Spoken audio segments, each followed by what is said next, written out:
Hello, Hello. and welcome to Planet Marzipan, the Fish and Marillion podcast. I'm Meza, and here's my mate, Craig Houston.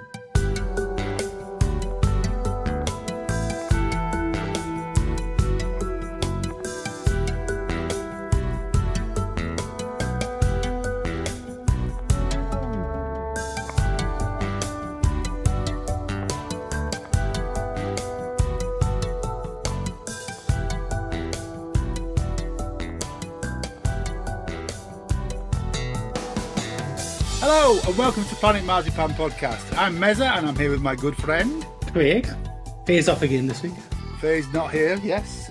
Faye's having her hair done, and we have guests again. It's another one of our Planet Marzipan Meets episodes, and this week it's Planet Marzipan meets Marko's Marillion Museum, and we have Mark and Claude from Marko's Marillion Museum with us. Evening, gents. Good evening, John. Good evening, Craig. Hello, boys. Hiya. Evening, Welcome Claude. to the pod. Thank you. Thanks for having us.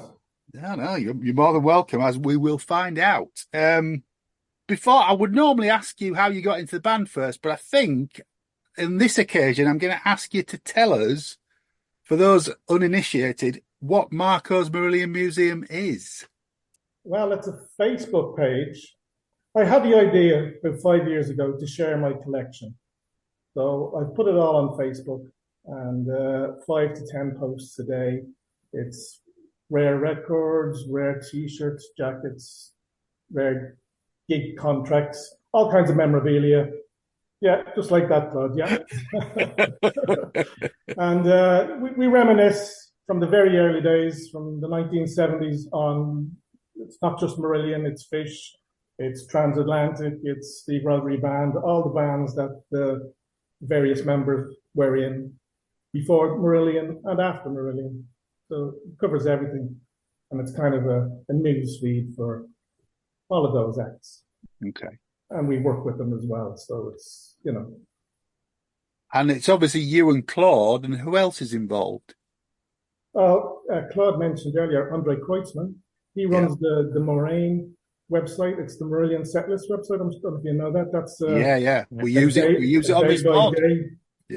Page of the history of the band, and it incorporates posters and ticket stubs and set lists and interesting facts from that time. And we add to that daily, right, with everything that we get in, because now the fans are just sending us stuff all the time. And we're cleaning up photos and audio and video, and the fans have been amazing in that regard. So it's not just my page anymore; it's just one for the fans.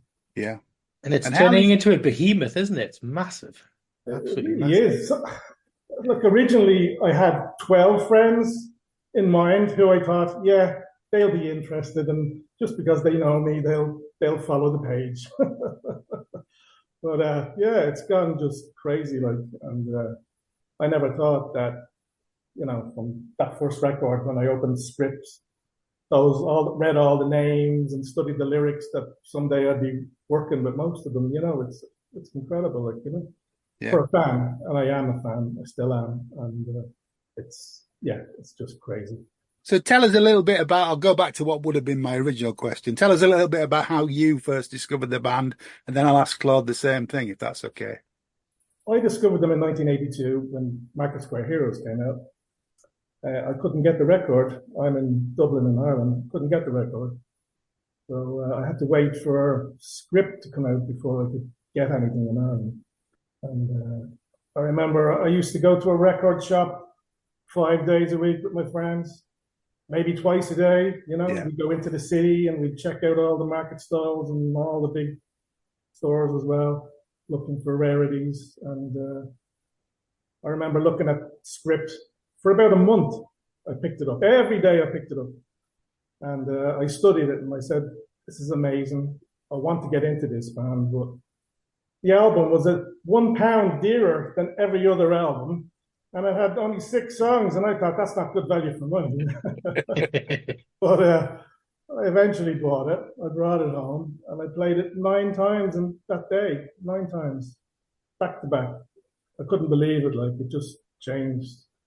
What sort of stuff were you listening to at that time? Bowie, Roxy Music, Gary Newman, Ultravox. Slightly different then, slightly left field Yeah, from that, isn't it? yeah. No, I was listening to things like Genesis and like Deep Purple and all that kind of stuff as well from the 70s, Led Zeppelin, but I haven't really got into the prog scene as such. So, it was a big shift for me, And was it the sleeve? What was it that enticed you in then? Well, Marco Square Heroes I've heard Garden Party, I've heard Charting the Single, and He Knows You Know, and I said, I want to buy this album. And the sleeve, everything about it. Yeah. When did you first? The makeup, the lyrics were wonderful, the music was wonderful, I just wanted to get into it. When did you first see the band live? Oh, well, it wasn't until 85 because Oh, right, okay. I was too young to travel. We only came to Dublin in 85 for the first time. So Yeah. I was 14 or something when I got into the band, My mother wasn't traveling with me. And that was a misplaced tour then. Yeah. It's a great place to start though, isn't it? Absolutely, yeah, absolutely. But it was torture watching other people go to gigs.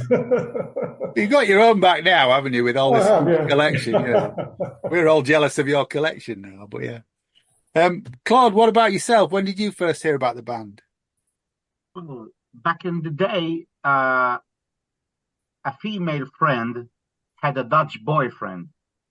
And the Dutch are very famous with FM recordings. They broadcast a lot of stuff and all that. And one fine day, he comes with Reading 82. And at school, I was surrounded with lots of metal. Yeah. Lots of metal. Sabbath, Priest, all of them. And I was into them, and I still am.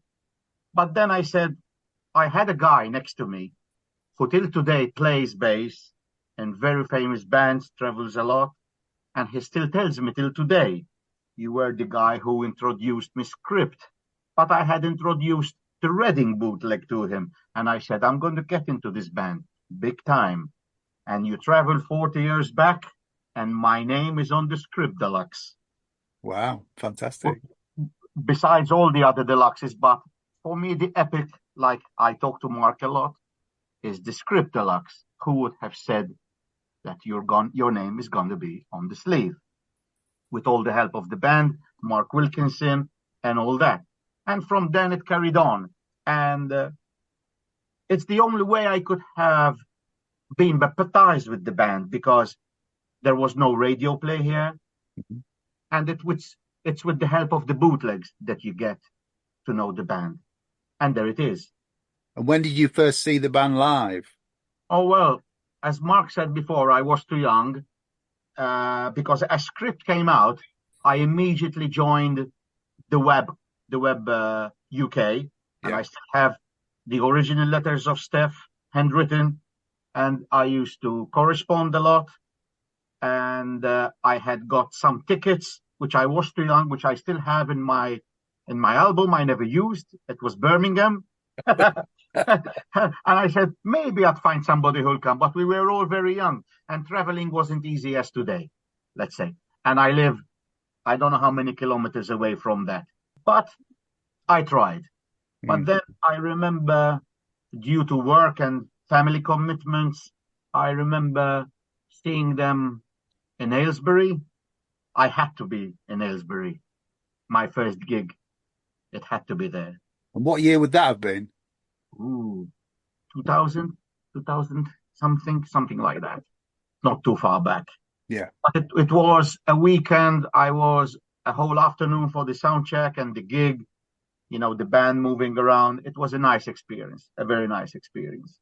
I mean, it included a laminate, which I still have, a T-shirt of the day, which I still have, things So like would that have been the Marbles?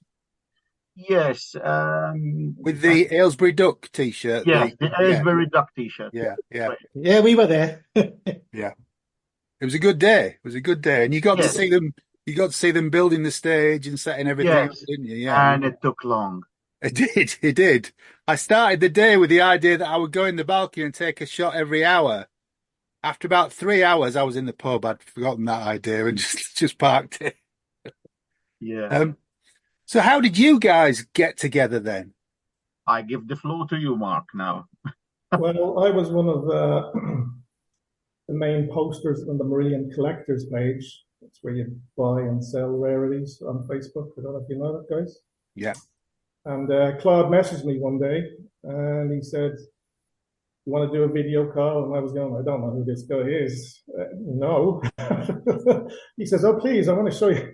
I want to show you my den, my man cave, my Marillion man cave." And I'm like, "Oh, okay, go on." And then he showed me all the recordings he had. And I was like, "You are part of the team. Let's do this. Let's work together." Can I just interject one thing here? I'm just having a look there. That Aylesbury Civic Centre gig was exactly 20 years ago today. No. Yeah. Yeah. Was it? Yeah. 30th of April, 2004. I thought Wow. it was close because I knew it was Well, just, there you go. it was just when me and the missus had got together and I went to see her in Cambridge for the first time. That's quite a Here we go. Right, Was it sorry, that? I interrupted with some You shite did, there. you did. So I shall go back to normal proceedings.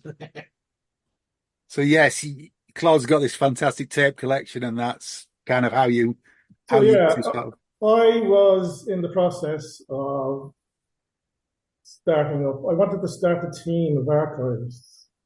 I remember looking at a website for lost songs, and the one that was on it was The Tower by Marillion. Mm. Now, I've always had a crazy fascination about pre-82 stuff, you know, the Doug Irvine stuff, because they never get talked about, the guys from those days. So everything over 40 years I've collected from that time, you know. So I wanted to find The Tower, and I wondered why no one was talking about The Tower. The Tower was an early instrumental version of Brendel. Yeah. For those who don't know. But I wanted to find that. And I had noticed lots of other collectors on the collectors page, some who had scruples and some who didn't. And I decided it's true. Yeah, I'm not arguing. I'm I not won't arguing. mention any names, but here we go. You know who you are. I'm a good choice of character. So Yes. I decided to, if we all got together and worked together using our different talents, like Claude is audio and video, and Keith Wickenden, he's audio. Andre had all the memorabilia on the set list. Hank Templeman, he's the greatest video archivist I know. He's the official personal archivist for Fish as well. And we just got them all together with some band members as well into this group. And what do you need? And we'll help you out, type of thing, you know. So Fantastic. yeah. What's your favourite piece of memorabilia that you've found or discovered? I'm going to ask you two questions. I'm going to ask you that, and I'm going to ask you what's the rarest. So, Well, I have the very first Marillion record ever, which is the Market Square Heroes acetate. There's only one of those. yeah, I have the very first Fish record, State of Mind acetate. So that's the double header. yeah, And obviously, back in the 80s, I started looking for rarities in Record Collector, and then I became a dealer, a record collector in the 80s. right. Yeah, I know what you're saying. You don't look old enough, Mark. No, you you must have been, what, 10, 11 at that point? Yeah. So yeah, I was selling stuff, and I got great connections with people from all around the world, and I managed to get lots of rarities. I kind of sold up the market at that time. Do you know everything you've got, or is it catalogued? Oh, I haven't a clue. I have boxes and boxes, and some days I go through boxes and I go, yeah, I'll post about this. I don't even remember buying it. Like, you know, and that includes CDs. You're going, where did I get that from? I don't remember the sleeve. You know, it's funny. You just buy lots of stuff and put it in a box. Well, Claude puts it on the wall. Oh, the ceiling. Oh, the ceiling, And yeah. the ceiling, yeah. Yeah. Yeah. Sometimes it falls on his head, though. Um, well, too much to mention because everything has a story, but I think there are the two pictures that made it on the script deluxe.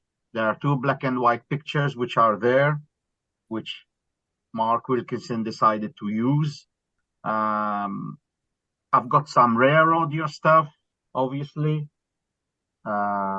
which, as Mark mentioned before, Pete gathers all the audio he finds. For example, if there is a gig, he can have 4 versions of it. I have to listen to them all because there might be a mistake in the gig, which is not the gig. And thankfully enough, in the Fish era, Fish talks a lot, and that's a big help. Yes. That's a big help. And then I can choose the best audio version, just in case. This was always a preparation, because one day I always had the feeling that this would happen, and it happened. We will get that into later, that he gathers with all the information. I choose the best. I confirm the set list with Andre Kreutzmann's website, and we confirm everything. So this gig is set. It's correct. So when the question comes about the gig, it's there. Yeah. And strangely enough, when we came to deluxes, we had work to do. We really had, but most of it was ready. When you say you had work to do, what to finally check the stuff or to look for specific things? Well, if a band member had to ask something, I'll just dig into my hard drive. And what is it you'd like to know? Give me a second. So they really can't remember anything, and you're prompting them now. Is that what you say? Yeah, yes. It doesn't happen always at the same day because we're not stuck. We work as well, by the way. But yes. If I'm working from home, just give me a minute, and it's done. When we came to a lot of stuff, Mark had contacts with the photographers. I could have handled the audio and things like that. Probably you'll ask the question about this, so I'll elaborate later on what happens actually. Well, when did you first get involved in the deluxe sets? Because I remember when the misplaced one was pulled together. Was that when you guys got involved? No, it was just after that. Yeah. I had just set up the group at that stage, and I saw Mark Wilkinson did a post, and he said he was going to script was the next one up, and I said, "Oh my God, I've got tons of stuff for script. Yes, I wonder if he'd be interested." So I messaged Mark, and he said, "Yeah, send it on to me." And sure enough, he used loads of it. And about a week after I sent it to him, he said, "Tim Sidwell wants to talk to you." And I was like, "Okay, what does he want to talk to me about?" And he said he wanted to use all my stuff. He'd found my page, and he wanted to use it in the documentary. Brilliant. I think all bar about 4 images in that documentary are mine. Really? 60 or 70 pieces. The documentaries are all, we've talked about this on the pod already, they're always the first thing I go to in the sets. Same here. I love it. And I have to say the script one is probably the best of the lot. Because you've got all that history leading up to the formation of the Fish lineup. Yeah. But to get Diz on there and to get Mick Pointer on there, and the other guys, it's a really good documentary. It's fantastic. Yep. That leads us into how the band got in touch with me. First of all, Mark Kelly sent me an email. Now, I didn't really know Mark. I'd met him a few times, but he didn't have my email. He spotted it online, and I was dealing with a group of guys at the time called the Luton Boys from the 80s, 81, 82. I don't know if you've heard of them. Mike Elden. It rings a bell, yeah. The photo where they're all dancing to Margaret and the Saliva Tears. Yeah. They're the Luton Boys. Mike Elden was one. And there was a guy called Mark Kelly who was in that as well. So I thought it might have been him who was sending me an email, but it turned out it was Mark Kelly from Marillion. And I was going, oh no, what have I done? Is this a cease and desist? Cease and desist. Yeah. Stop publishing my photos or whatever, you know. But no, it was a lovely letter, a lovely email. It was like 3 days after New Year. And I opened it tentatively, and he said, hi, this is Mark Kelly from Marillion. I was wondering if you'd be interested in helping me with my book. And I said to myself, I'm no writer. How am I going to say no to this guy? But he didn't need me for that. He was looking at my page, and he said, are all those photos and posters and stuff yours? And I went, yeah. And he said, is there any chance I can use them in my book? Can you help me with that? And I was going, absolutely. Yeah. And then he said, I'm going to call you in an hour. Is that okay? I'm like, okay. Mark Kelly's calling me. Kick the dog out into the garden. So I just took notes. I said, what are you looking for? And he said, well, I'm really busy today. I've got to try and find lots of these people. I wanted to find all the photographers from Sound and NME and Melody Maker and all that. And he was looking to find Phil Bell, who was the journalist from Sound who followed them on the Assault of Scotland tour. Mm-hmm. And he wanted to check facts with Phil about that time, but he couldn't find Phil. And I said, well, look, I'll do all that for you. With your permission, I'll be your representative and I'll get that for you. And I said, by the way, I have a team of archivists. If you're looking for anything else, I have an audio guy, I have a video guy, I have a t-shirt guy, you know, whatever you want, we have it. And he said, brilliant, give me their names. So I gave Mark Claude's email, and they went. It's 11 at night. He messaged 11 at night. At 9 o'clock in the morning, I had a video call. Really? Yeah. I mean, let's do the book. Yeah. So yeah, it kind of moved on from there then, you know. Lucy asked for our help as well, and Nick Pointer asked me to work with him, and I'm working with Diz Minnitt as well, and obviously through with Fish, maybe a bit through Mark Wilkinson and stuff. So yeah. It's and you met Steph. You're friends with Steph Jeffrey as well, are you? You great friends. I'm going to Berlin with her to see Fish in November. Right. Yeah, I remember her in the fan club. Yes, me too. 41 years ago. Yeah. Don't say how long it is. We don't talk about how long it is. Never talked to friends and stuff, but yeah. Were you involved in getting the reprints of the very early T-shirts done then? No. Was that Steph? How do you mean? Oh, which T-shirts? The really, really sort of 81, 82. They did a reprint of it. Yes, Mark. Oh, I did. Yeah, the Saliva Tears one. Yeah, that's why I've just asked you, and you've said no.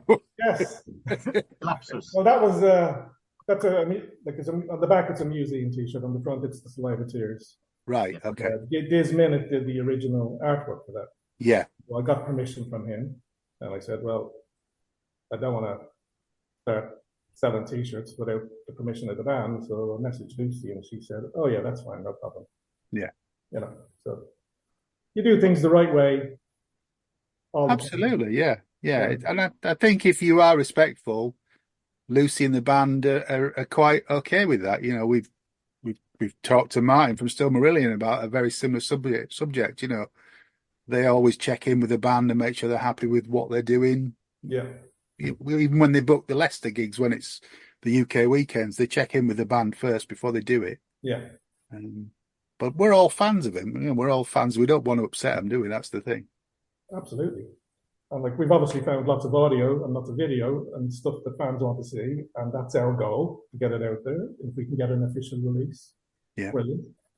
If the band don't want to do an official release and are happy with us to stick it on YouTube, we'll do that.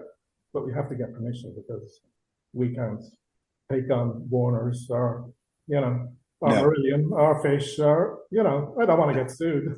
No, nobody wants that. Nobody wants that. But we won't win, will we? Let's be honest. So, but there are impatient fans, and when we talk about it, they want it instantly, But these things take time. You have to build connections and Just in the last couple of months, you've sent Fish a copy of the demo tape that he and Diz did to audition for the band.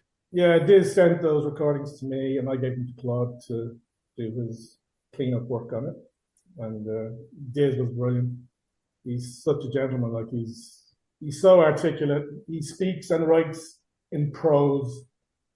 It's no wonder him and Fish were great mates back then. You know, I can see the similarities in them.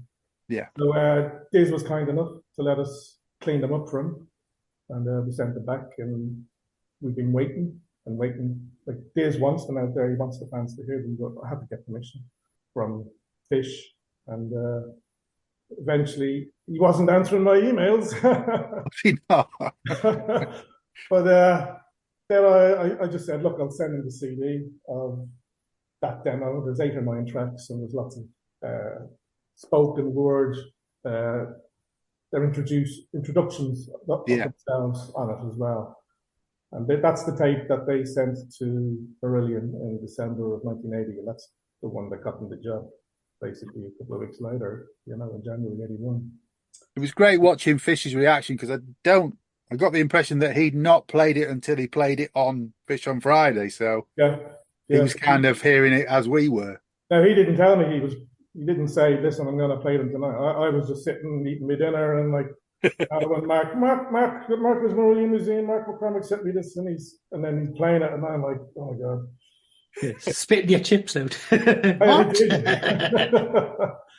But his reaction was just incredible. Like That must have been so weird for him, though, to be hearing himself all those years ago. Over 40 odd years later. Totally. And the sound quality is perfect. So it's not like you're hearing something where you're struggling to hear. Yeah. The sound quality is perfect. So even more he was surprised, because obviously when we're hearing Fish on Friday, you can't hear it as he's hearing it. Yeah. But the clarity is something superb. So, did you have to do a lot of work on it? Not much, but remember, back in the days, we just had tapes. Yeah. So most of it would be tape hiss. Then I'll do what this calls clothes magic, especially when it's music. And I'll take all that stuff that is not supposed to be there, right? And I'll send it back. And because we have to be discreet in everything. Once we get trust, we have to be trusted. That's it. Yeah. I mean, this is official stuff that belongs to the individuals or to the band or to Warner's or whoever has the rights for whatever. So we have to be very professional about this. Something I insist constantly. I'm willing to help, to clean, to look for, to search, but it goes back to the band or the past members of the band, and that's it. Yeah. Stone Dome band recordings from October 1980, which is 3 songs. Right. There's an epic called Eyes in the Sand. So this was Stephen Proctor on keyboards, it was Diz on bass, and it was Fish on vocals. Can't remember the drummer's name. But there's 3 songs. Eyes in the Sand was one, 8-minute song, and then there were 2 versions of The Web. Wow. The lyrics of The Web on another song. And we're not talking about close here. We're talking about a song in the Stone Dome band with The Web lyrics inside it. Yeah, it's different music. Wow. Totally different, but same lyrics. It's similar to the stuff from what they were recording after Clutching at Straws, where you had the lyrics of Family Business to the music of Berlin. So, you know, I can't get my head around them. I do not know. I've got so many demos of that era, from the Clutching at Straws era. There are so many albums there, songs, different songs, that pieces here, pieces there. Yeah. Which would do a great super deluxe. I'll get to that later. You tease, Claude, you tease. No, it's not tease. No, yeah. But this is a wish. So what you talking about a super deluxe of clutching? Well, there is enough stuff that hasn't been heard by fans, which Have would they ever discussed, say, an anthology or anything like that? Well, that's what I'd love. Because that wouldn't duplicate what's already out there. You could, no, we're not talking about. Look, let me explain how a deluxe works. yeah. Right, I get a message that we're doing an album, a deluxe. Let's talk about, for example, whatever script, whatever Season's End, The Strange Engine. It's the same. It's the same procedure. Let's talk about .com because that's happening now, isn't it? We know that. We know that's happening now. Yeah, all right. We know that he's mixing it, so everybody knows that. Do we? Well, yeah. The Strange Engine is next. Strange Engine is. This Strange Engine is next, but they're mixing. That's .com's what done. we're working on No, next. Yeah. .com is being mixed in Surround at the moment, so that's the next one. Yeah. So what happens is this: I make a whole list. What has been officially released, what has been broadcasted on FM, what has been broadcasted on TV, and why am I saying in radio and TV? Because if there is a chance of getting the gig from the desk or the film from the TV station or the radio station that they can get, because we would have got it either from radio recording or through a leak somewhere. So it has to get officially purchased or whatever deal they do.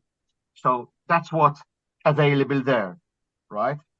Then our kind friend James Levy at the Record Club would go and search in the vaults what there is. Yeah.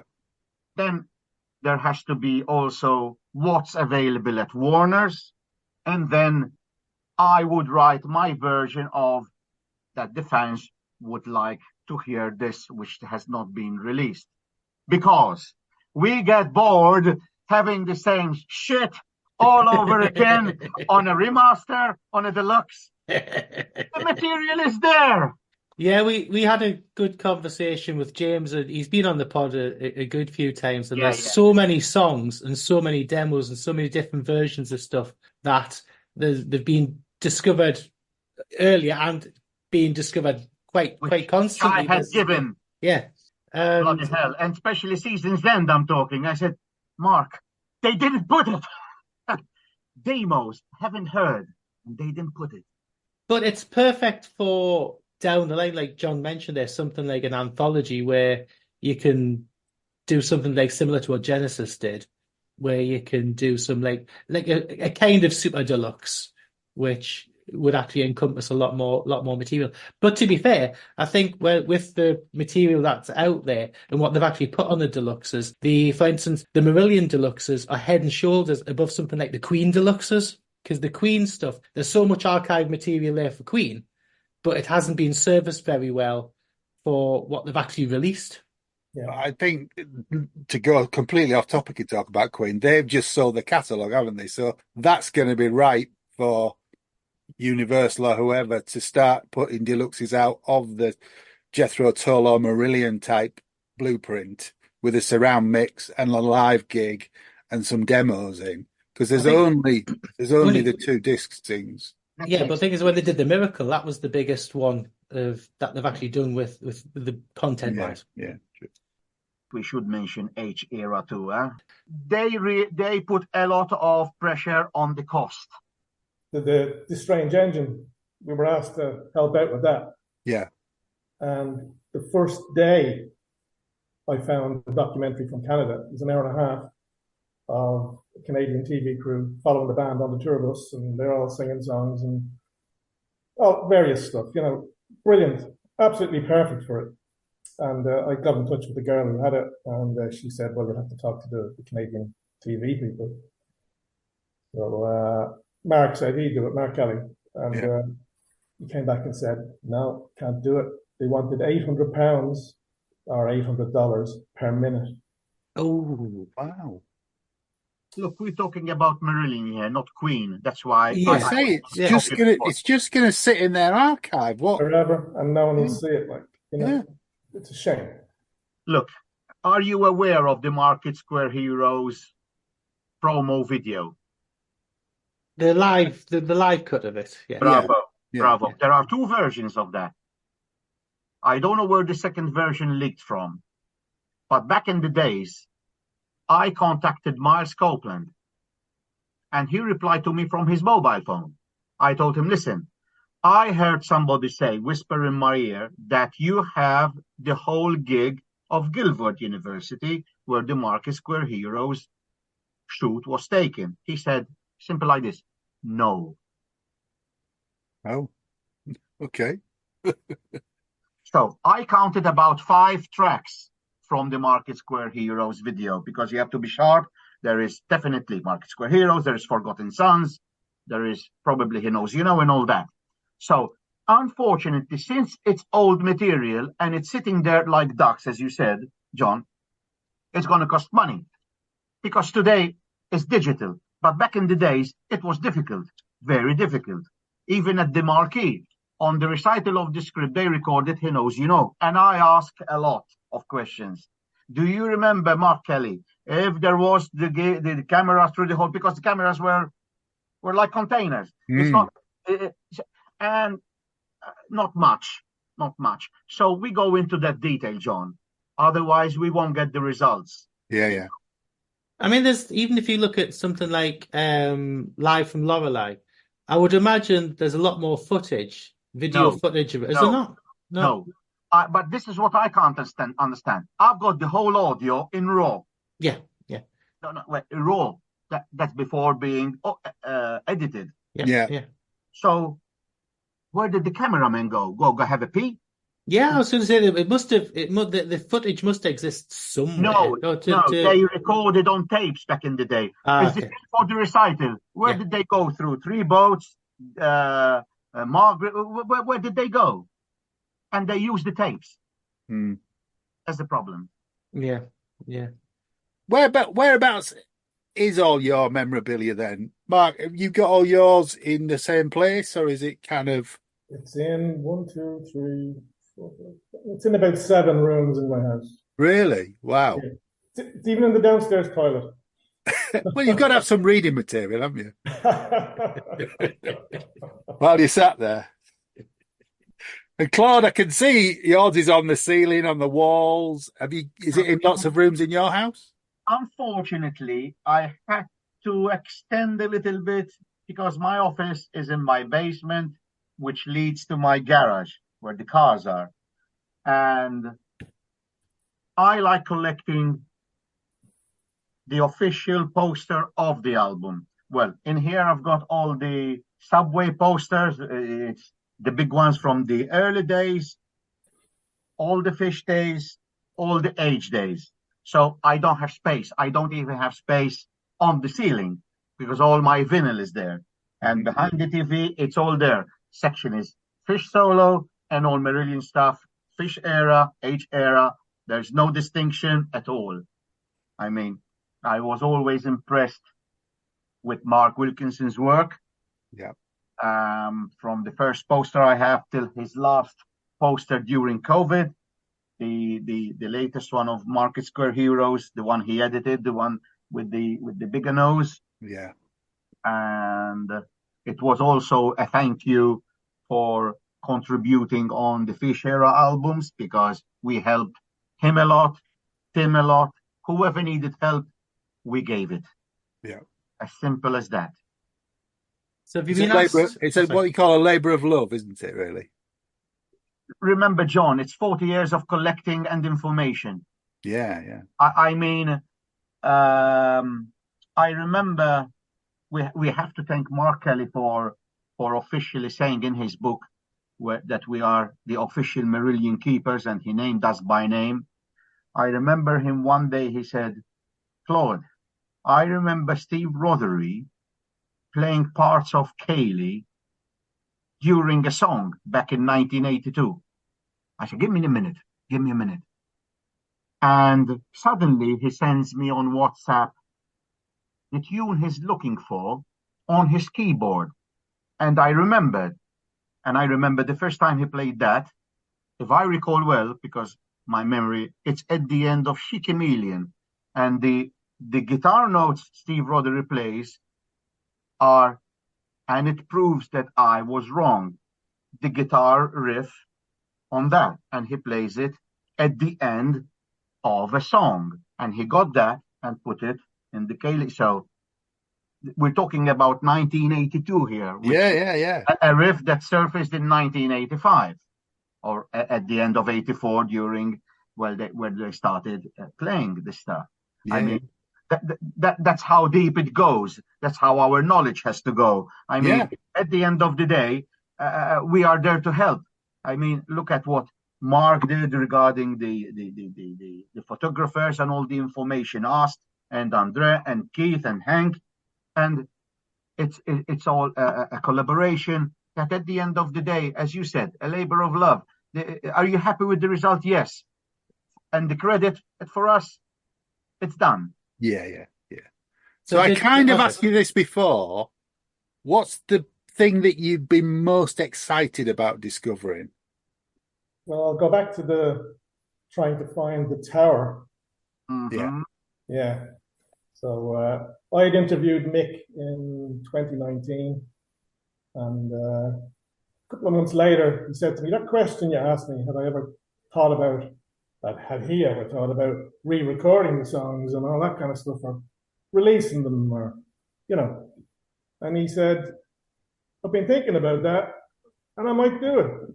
Wow. So he says, if you're happy to work with me, he said, can you try and find as much stuff by early Marillion, still Marillion, that you can, photos, ticket stubs, whatever. So we went looking, and we found still Marillion recording from, I think it's October 78.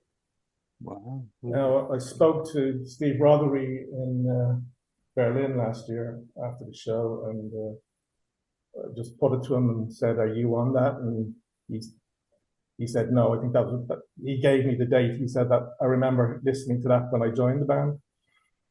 He confirmed it was October 78. So there's five songs, Claude, is there? Or six songs on that? Yes. We don't know the titles. They're all instrumentals. Since there is not much voice on it, and I don't know the songs, I don't know where one of them is the beginning and one of them is the end. You really have to know the songs. Okay, we can tell a couple, but not all of it, since it's instrumental. Yeah. I get confused there. We also found later tapes with the likes of Lady Fantasy, different versions of that. Yep. One with a 90-second guitar solo by Steve on it. Really? Wow. Yep. Much longer than the one that's on YouTube that we all know. And it'd be a shame. Have these all been cleaned up by Claude then? Oh yeah. Wow. Yeah. So these are originally mixtapes. Not mixtapes, Mick Pointer's tapes. Mick Pointer's tapes, yeah. So we found the originals, and we got them back to him last year. So it's up to him what he wants to do with them now, Yeah. So with that, we also found the person who has the tower. You did? We did, yeah. The only problem is, now I have a photo of the tape. Oh. But they can't find the tape. Oh, right, okay. They know it's in the house, but what can you do? That's frustrating, isn't it? Yeah, nearly there. We all keep saying we're going to come over and knock at the door, and there's a few balaclavas needed. Yeah. So, So two of the team have heard the song, but we just can't find the tape. Okay. But we found earlier stuff, so yeah, it's win-win, And so coming more up to date then, obviously we're now just about to go into the era of the band releasing their own deluxe editions, because all the ATMI albums have been reissued now. So have you guys been involved in This Strange Engine? Yeah. At the Aylesbury show in, what was that, October 22, James Levy came up to me after the show and said the band are would be interested in helping them build the archive at Racket. Yeah. Because James knew what we had and stuff like that from talking to us. And from that, we were asked to help with This Strange Engine. So And I know I don't want you to break any secrets, but have we got some interesting stuff in store? Yes. That's it then. Sorry to say, really. Well, as I said earlier, on day one of doing that, I found a Canadian TV documentary, and I sent that to Mark the following day. He loved it, and but unfortunately, they wanted too much money. Yeah. Yeah, I mean, they've got to work within a budget, and it's got to be profitable for them, obviously. Yeah, and I presume this strange engine will sell less than, the Fish era or the EMI era. I presume. Difficult to say. I mean, you just don't know. No, you don't know. I mean, they've reissued Misplaced 3 times, haven't they now? Or reissued it twice. They've reissued Clutching. They've reissued Afraid of Sunlight. I think there's a campaign at the moment to get them to reissue Brave again. There's clearly still a demand for those things. You've got the initial rush of everybody buying them, and then I presume people are then starting to build up a collection and realizing they've got spaces in their collection. Absolutely, yeah. It all starts when they start selling the extra copies they have, and they start selling for 200, 300 quid, which doesn't make sense. And the band realize that there's still a market, and obviously they do the right thing because they don't want their fans to spend stupid money for something they can get from the band. Yeah, absolutely. At a reasonable price. And have you been involved? Another demo we found was Misplaced Childhood demo. All right. Yeah, we have. I got that about 3 or 4 years ago. There was this guy selling some gig contracts on eBay. And what I always do is if they have something interesting, I'll send them a message and say, "Do you have anything else?" That way I get to buy it all. Get in there. So he said, "Yeah, I've loads of stuff." So I got about, 20 gig contracts from him, from Fish and Marillion from 84 to about 93, something like that. Oh, wonderful stuff. Yeah. But he also said, "Oh, I've got a Misplaced Childhood demo tape. Would you be interested in that from 1984?" He said. And I'm going, "Oh, no, you probably mean the live version that was played in 1984 live." Yeah. And he said, no, it's a demo. And I'm going, "Yeah, sure." And he said how much he wanted for it. It was enough. But I said I'd take the punt on it, and sure enough, it's a demo.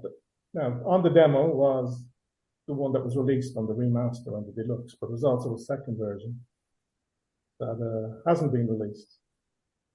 What's the difference? Oh, it's just earlier. Right. I see. The lyrics are different, Yeah. The order of the songs is a bit different as well. Music. I was talking to Lucy about that recently. She was interested because obviously the band don't have it. Mm-hmm. So we're going to see if the band are interested in brilliant releasing that, plus some other rarities that we have. So we'll see. That would be great. And do you do the same sort of stuff with Fish? Or does Fish work completely separately on his own? He just works by himself. Yeah. Now, look, we've sent like memorabilia and stuff for Vigil and Internal Exile, but we don't know. I mean, there's no insight if they're going to be used or not. Okay. Passing them on to Steve or whatever, Steve Francis. So we'll see if they're used. Yeah, because Steve pulls all his design packages together now, doesn't he? Steve does. Yeah, he's doing it. Yeah. Good job. Very good job. Yeah. Can't wait for those two to come out, if I'm honest. But like I sent them, there's a poster for the first solo Fish show. What, the Lockerbie one? Yeah. Really? Oh, wow. Yeah, I had that plus a few other things. So I sent that to him. I presume that'd be interesting enough to be in it. So we'll see. I'm sure it will. Yeah, I'm sure it will. But we don't know. What's your favourite Fish album? We'll start with Fish. What's your favourite Fish album? First one. Claude? Vigil. Vigil? Well, listening to Vigil on Fish on Friday, the new mix sounds absolutely incredible. But my favourite album would be Sunsets. Okay, cool. So like me, I Vigil and Sunset are my two favorite Yeah. Fish albums. I love them both equally for different reasons. Yeah. I love that new heavier sound and stuff, Brilliant. And the lyrics on it are just incredible. Absolutely. It was a good era. It was a good era. What's your favourite Marillion album then? For me, at the moment, it's An Hour Before It's Dark. Okay. Yeah. I've always been one who wants to hear the new album live on every tour. And at the moment, it's up there for me. Other than that, now, obviously, Brave and Marbles would be there as well. There's a concept album, Rave Loud is Lovely. As another album, they all have good songs and fairly less good songs. So to say that I love an album, all of it, is very difficult. And Fish era, definitely, I have to say Script, because it's not just the music, it's the period of life and what went through, the discovery of the band and all that. And as Mark said before, you open the gatefold and you read it 20,000 times, upside down. You open even the sleeve inside to see if they put something in, but you see nothing. And the age, I can't say that there are fantastic tracks on Season's End, because even the track Season's End is fantastic. Easter is fantastic. Every album had. An Hour Before It's Dark, in my opinion, is very good. I also like This Strange Engine. Yeah. I mean, everything has its own peaks in all the album. I mean, it's like a day's work. You don't do your 8-hour work in fantastic thing. You might do 2 hours of it, 3, and the rest are less good. And the same thing is with an album. But when they play it live, they change some things of it, and you say, for example, it's just an example. Do you like Memory of Water? Live? The original version. Yeah. And what about the beat mix version? Amazing. Amazing. Yeah. It's just Rothery soloing, isn't it? It's just, it's amazing. I mean, I've got what to hear it in here. And that is something. I mean, when you hear Pete Ravas coming in with his bass lines before Mr. President Mosley starts slamming on the side snare on the left, and there goes Rothery. This is what I'm saying. Yeah. You've basically named virtually the whole catalogue there, Claude. So your favourite Marillion album is all of them, isn't it? I had to be partial. Hi, Lucy.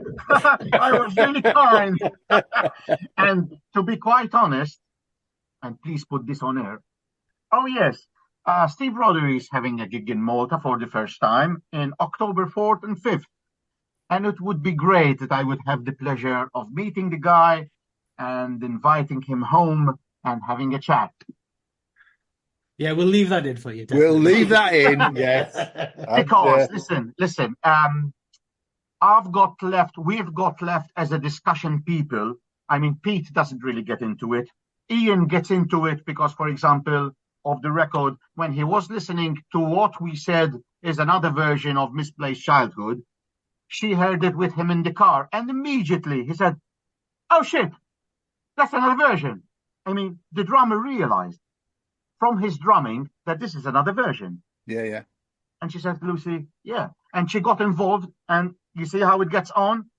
And what I have as Claude, because Mark Kelly is fine, all the past members we're fine. Rothery is a bit of the missing link, so he's still Marillion and Marillion. And I want to talk, if I get this is, listen, what we're discussing here about the Super Deluxes is a business deal. Yeah. They see it different to us. We are excited that, they got the tower or whatever. They see it, okay, Claude, so how's it going to be done? What's it going to cost? Yeah. That's how Lucy talks. Yeah, and then they have to. She's there to protect the business and to keep the money. I'm a businessman and a consultant, so I know how to talk to Lucy in that matter. Yeah.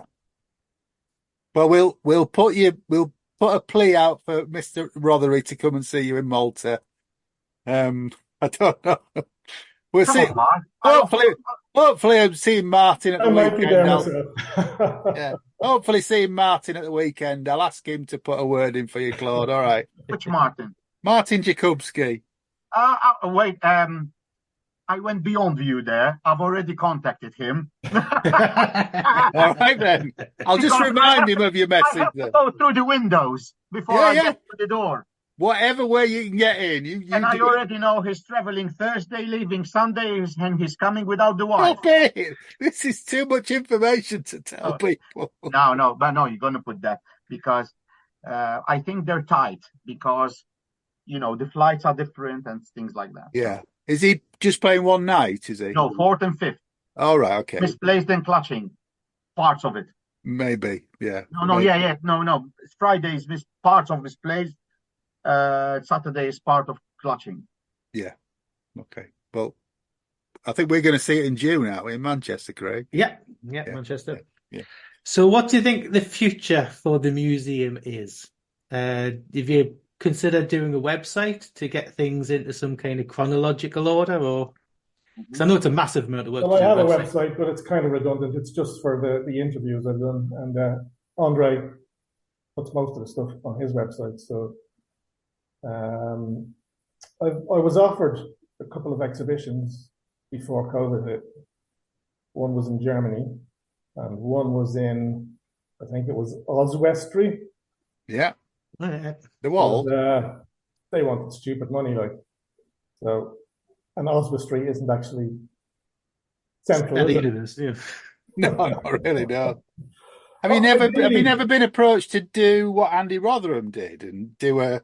I've spoken to Andy about it. Yeah, I said if they ever want to do it again, like Andy said, they stopped it because they ran out of stuff to show. Surely you've got more stuff than they've. No, I do. Yeah, but obviously I don't know. We'll see. You've got the originals. I'd be happy to help Andy and show some of my stuff. Yeah. If they wanted, at a Marillion weekend or something, that'd be great. That'd be fantastic, yeah. Yeah. And I think now they're bigger than they were in those days. I mean, Andy used to get a pretty small room at Port Zealand, didn't he? So yes, but he had good stuff. I have photos of the originals of Reading. Fantastic pictures. I had taken them with a camera back in the days, which are fantastic pictures. Pictures. But he did a great job, big initiative. I salute, because you have to organize and carry and prepare. It's not easy. No. Ever thought about a book? Yes. I'd like to do a kind of a coffee table book. Yeah, it'd be good. Chronological type thing, kind of like Andre's website with the interviews I've done and interspersed with posters and some of the photos we have, all that kind of stuff. But I have approached a couple of publishers. Mm-hmm. I'm working with Greg Spaughton from on the Andrew Weil book. That's due out, about to go to print, I understand, isn't it? Print, yeah. So I was helping with that. And what's that called? Can you remember? Oh, there's two different titles, but it's part 1 and part 2, isn't it? Oh, right, okay. And, we'll drop it into the notes. It looks really interesting. It looks really interesting. It's kind of the sort of early 80s prog scene, isn't it? With, 12th Night, IQ, Marillion, Palace, Solstice, all that sort of thing. Yeah. So I think I worked on about 5 books in the last year. Everyone's coming to me for it. It's crazy. And I turned down about 6 or 7 books before Mark Kelly asked for help, and I couldn't turn him down, No. You couldn't, Tony Mottram, the sounds photographer, he asked me to write a book, and he'd use his photos and stuff. I just couldn't, I just don't have the time. No. So, we'll see. But a coffee table book or something like that. That would be great, yeah. Yeah, so we'll see if there's any interest from publishers. None so far, unfortunately. Well, I want to. I think you bought a T-shirt or 2 off me, so I want to thank you for that. That was a good couple of years ago, but that came in handy, that cash. But thank you. Actually, I spoke to Adam, the guy who does the Genesis Museum. They just did a self-published Genesis Museum book. All right. Year. So I just asked him. I said, I run the Marillion Museum page. I was wondering if any advice and stuff. So he gave me some advice, and he says self-publishing is the way to go. Like, it's so much easier. So we'll see. It's just the time, trying to find the time to do something like that. It's a lot of work, and I don't do publishing. So if there's any publishers out there who are interested and like the page, contact me. Maybe I've got hundreds of t-shirts that I really, really need to go through. Like, just ridiculous amount of stuff. Maybe one of the Corker ones that I got is a duplicate, because it was the Fish Anfield gig from Hammersmith. Yeah. Back in 92. Yeah. Well, my t-shirt was a bit. I'd worn it a fair bit, and I mentioned it to Isa when we were up at one of the fish weekends, and she actually sent me a new one down. Oh, and I've still got it, and I haven't worn the new one back from like no, it's been unworn from getting that off back in like 93 or 94. Actually, on the subject of Andy Field, like his wife Aisling, like, she shared Andy's and her archive with us as well. Oh, did she? So we got fantastic woman. We got lots of video. She was driving trucks in America from Marillion at the time. Yeah, I remember reading that. Yeah, but there's lots of backstage stuff filmed by Andy. Really? I bet that's great. So lots of different venues, and we also got a second copy of Milton Keynes Bowl '86. I think it was the one that was filmed by John Armstrong. Right. So Andre is working on that at the moment. He's trying to mix it in with the one that's already on YouTube, Yeah. But that's a long process as well, trying to make it a little bit more watchable. We really searched and asked around in case it was filmed professionally, because there are cameras around, right, Mark? But I don't remember. It's like misplaced, that they're not. I think it's one of the biggest regrets of the band that there was no proper misplaced gig available to be released. Well, the word on the street is that John Armstrong fancied himself as a filmer himself. He filmed a lot of shows, I'm told, but he wasn't very good. It's just another way to build a band for another job. Build them as a cameraman as well as a manager. Yeah. So yeah. So there were a lot of matching. Unfortunately, there weren't too many pro shot videos from that time. No. Although we have found some, like we myself and Claude and Andre and Hank in particular. Hank has done great work. He contacted lots of TV stations around Europe and stuff, and he found some multicam shows from the 80s. So, but they're not for sharing because they were given to us. Yeah. On proviso that we didn't put them on YouTube or something. Yeah. But obviously, we share them with the band, and if the band are interested in them, well, they're there. But they'll cost money to. With all of this collection that you guys have got, do you ever just listen to the albums anymore, or are you too busy watching the historic videos and listening to the gigs? And guitar is helpful. Yeah. It's very difficult for me. I do listen to the album first here because I have to listen really well. But then to get used to the album itself, it's continuously in the car. Definitely like that. Yeah, I'd be the same. Or while I'm making dinner or whatever, I'll have something on in the background. Try and listen every day until the album gets into your head. Yeah. Because that is the only way.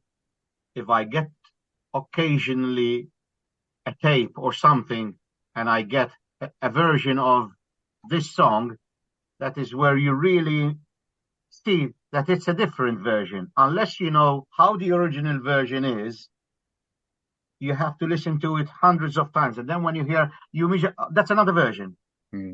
Yeah. It's the only way. Okay. I've got one bombshell question to end on, and I want an answer from both of you. Oh, can I ask a question first? Oh, go on. You do that. You do your question first. Then go on. Yeah, well, more of a thing there. I think that considering the amount of material that is round, it would be worth Warner's looking at an anthology series along the kind of Genesis or Pink Floyd version, either in eras like they did with Genesis and Floyd, where you've got like the 83 to 85, where you could put in all the missing gigs, all the missing demos, everything that the hardcore collectors would want, which isn't quite covered on the deluxes. Yeah. And I think there would be a market there for Warner's to look at like an era thing. I mean, we'd all complain that we would look at the Pink Floyd stuff where it was between £200 and £400. Yeah, I don't really want them. I'd rather they didn't follow the Pink Floyd route and they went more down the Genesis route. Yeah. But I do think, considering how much material seems to be surfacing quite regularly. We've discussed this with James Levy, with like all these extra songs and we know the stuff like that. But I think it would be a criminal to not go along those lines. Whether it'll happen now or whether it's something like 5 years' time where there's going to be some time between the deluxes and like a next set. Because some people might think, oh, I've only just bought this deluxe and now you're trying to stiff me for something that I think 2 years ago that I'd done. But no, the campaign starts here for... Was there a question there, or was that just a statement? The question is, so you do believe that there's a market and there's enough material to do? There's definitely enough material. Stuff like that. Yeah. There is enough material to release a super deluxe per album, not just an anthology, of material that has never surfaced. I want to ask you what the worst Marillion song is, and you have to answer that question. Most Toys. That was quick. Mark? Oh, gosh. The worst Marillion song. Other podcasts have covered this, probably Montreal. That's fine. They all start with an M. Mope for the future? I don't think it does. I love that. I love it. It's all right. Well, look, guys, it's been great talking to you. You must have heard some cracking stuff that fans have never heard. Would you like a world exclusive? Yes, please. Well, I was speaking to Diz earlier, and he said it was okay if I let you hear a Stone Dome Band song. Well, a minute of it. Wow. Now, it's just a voice note on my phone, and it's from October 1980. So this will be Fish's first recording. Fantastic. So if you're interested. Yes, please. I don't know how this will come out because it's not great quality, but we'll give it a go, and you can edit it out if it's no good. The song is called Eyes in the Sand, and it's about a guy who goes blind in ancient Egypt and the gods have forsaken him and all that kind of stuff. So here we go. I'll play it here, and hopefully the sound is all right for Craig. Here we go. About 1 minute.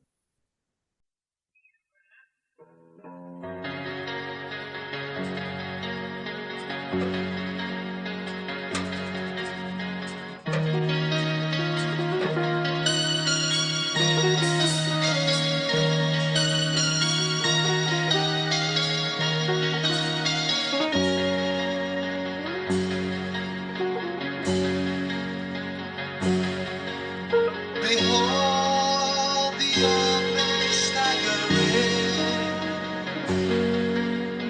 deep haze swirls around his legs, despised and outcast by his friends, he sifts the debris of his life. Eyes in the sand, guarding his path, guiding his way. That was amazing. I can't believe it. Thank you for sharing that with us. And thanks to Diz for giving permission for that to go out. No problem at all. And is that being cleaned up and sent back to Diz? Is that the plan? Oh, no, he has that about 4 years ago. But Right. Okay. we were, as I said earlier, we were just waiting on Fish's permission to let people hear the stuff, you know. So he played 4 or 5 on his show. So Yeah. Yeah. He hasn't played that, but I'm waiting. Just send him another copy of it, just randomly in the post. He needs prompting. I could do that, yeah. Yeah, he just needs prompting, that's all. And you guys both go. I mean, Mark, you said you're going to see Fish in Berlin. Claude, will you be seeing Fish on the tour? I'm not sure yet because of my private commitments. I've asked the boys if they're coming here to see Steve Roddery band. And then we see how it goes from there. Obviously, everybody is very excited on the Fish tour because it's his last official tour. Fish comes here often. The last time I met Fish, he came on a convention. He did a speech about mental health awareness, Mm. and I met him in the hall. Everything was fine, and Fish used to come here because Keith Goodwin used to live here, Right. right? I even spoke to the kids. They had a lot of stuff, and they're keeping it, unfortunately. Okay. A couple of gold discs that Keith, and he died here peacefully. Yeah. Yeah, and so he used to visit regularly. I met him here in '89 when he first came here, and then for every gig he did here, most of them, some of them were recorded, and I obviously have contacts. I even edited a whole, because at that time I used to edit video too, and my PC broke down twice, and everything is so expensive, and I went back to audio. But I had the tapes of a whole weekend. There was Jethro Tull, Fish, Roger Hodgson, and all those bands, and I had it all. And I always sent everything to Fish because I get it from the people who have the actual recording. Yeah.